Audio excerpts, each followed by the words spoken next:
बिस्मिल्लाहिर्रहमानिर्रहीम। लाखों दरूद पाक हज़रत मोहम्मद सल्लल्लाहु अलैहि वसल्लम और आप सल्लल्लाहु अलैहि वसल्लम की आल पर। अस्सलामु अलैकुम। मेरा नाम इफ्तिखार अहमद है और आप मेरा यूट्यूब चैनल नॉलेज देख रहे हैं। सानिहाए ओजड़ी कैंप, जब रावलपिंडी और इस्लामाबाद पर क़यामत टूटी मगर ज़िम्मेदारों का तयन ना हो सका, इस सिलसिले में कल एक वीडियो बनाई थी, आज उसका दूसरा हिस्सा। सुरैया मुनीर बताती हैं, हमारे समेत तमाम लोग मर्द और ख़वातीन घर बार खुले छोड़कर बंगश कॉलोनी की तरफ भाग खड़े हुए।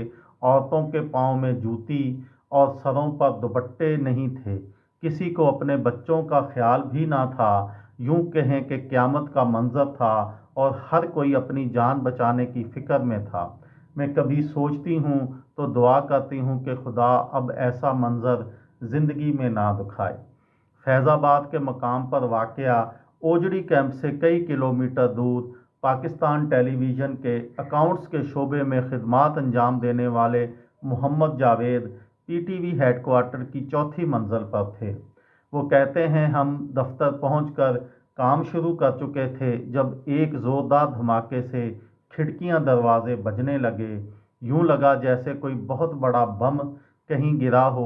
इसके बाद पै दर पे धमाके होने लगे। हम लोग अपने दफ्तर की सीढ़ियों के रास्ते से बाहर की तरफ भागे। हर तरफ खौफ की फ़ज़ा थी। हर आदमी भारतीय हमले की बात कर रहा था कि बड़ा फ़ज़ाई हमला कर दिया गया है, जिसकी वजह से हर तरफ रॉकेट और मिसाइल गिर रहे हैं।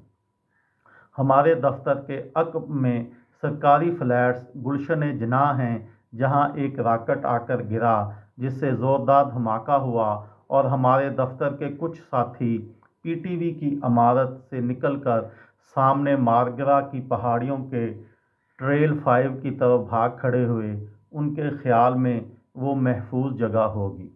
कुछ लोगों ने कायद आज़म यूनिवर्सिटी की सिमत बरी इमाम के मज़ार की जानिब भागना शुरू कर दिया। तब तक किसी को ये अंदाज़ा नहीं था कि असल में ये वाक़या क्या है। टेलीविज़न के अमले का कोई भी फ़र्द इमारत के अंदर मौजूद नहीं था और ना ही कोई ब्रेकिंग न्यूज़ दी जा रही थी। बस एक भगदड़ थी जो मची हुई थी।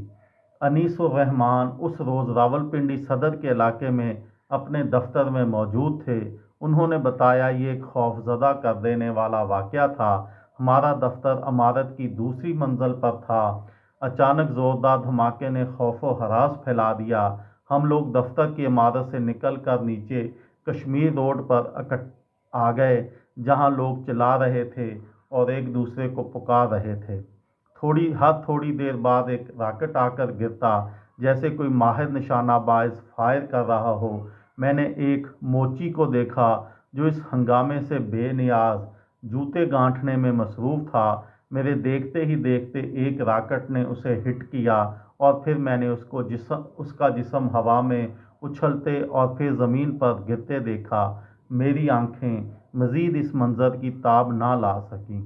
जब रावलपिंडी और इस्लामाबाद के शहरियों पर बारूद की बारिश जारी थी, तब उस वक़्त के सदर जनरल ज़ियाउल हक मिनी इस्लामी सरबराह कॉन्फ्रेंस में शिरकत के लिए कुवैत में थे और ये कॉन्फ्रेंस इसी रोज़ शुरू होने वाली थी, जबकि वज़ीर आज़म मोहम्मद ख़ान जुनेजो कराची में थे।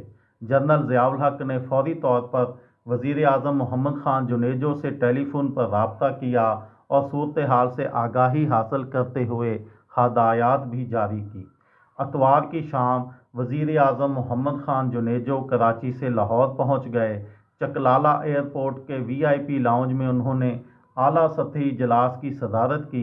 उन्हें हादसे की नुकसानात और उसकी तफसीलात पर मुतल्लिका हकाम ने ब्रीफिंग दी। पाकिस्तान पीपल्स पार्टी की चेयरपर्सन बेनज़ीर भुट्टो ने इस हादसे को हुकूमत की मुकम्मल नाकामी करार देते हुए मुतालबा किया कि इसकी मुकम्मल इंक्वायरी सुप्रीम कोर्ट के जज से कराई जाए। ये थी मेरी आज की वीडियो। किसी दोस्त को, किसी भाई को, किसी बहन को फ़ायदा हो तो मुझे दुआओं में याद रखिएगा। दिल दिल पाकिस्तान, जान जान पाकिस्तान। अस्सलामु अलैकुम।